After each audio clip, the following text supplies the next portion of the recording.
Sitten pääsemme yleisimpien myyräuintivirheiden kimppuun.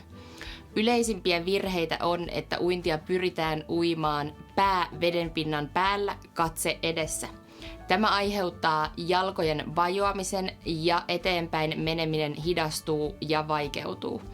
Myös tässä asennossa selkäranka ja niskat ovat erittäin epäergonomisessa asennossa. Toinen yleisimpiä virheitä on, että myyräuinnissa kädet nousevat vedenpinnan yläpuolella ja rikkovat vedenpinnan.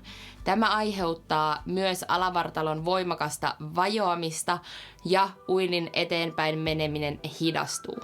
Myöskin tässä tapauksessa otteen hakeminen vedestä hankaloituu, joten pitäkää kädet koko ajan vedenpinnan alapuolella ja tehkää riittävän rauhallisia ja pitkiä liikkeitä.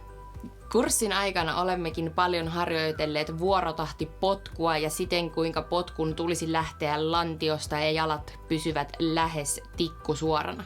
Nyt kuitenkin näemme yleisen virheen alavartalossa, jolloin jalat lähtevät koukistumaan liikaa. Koukussa olevat jalat aiheuttavat sen, että voima lähtee ainoastaan säärestä ja aiheuttavat myös alavartalon vajoamista ja virheasentoa. 4. yleisin virhe myyräuinnissa on hengityksen pidättäminen. Hengityksen pidättäminen aiheuttaa kehossa jännitystä, jolloin liikkeet nopeutuvat ja uinnista saattaa tulla jopa hiukan paniikinomaista. Pyrkikää saamaan tasainen hengitysrytmi aikaiseksi koko uintisuorituksen ajan.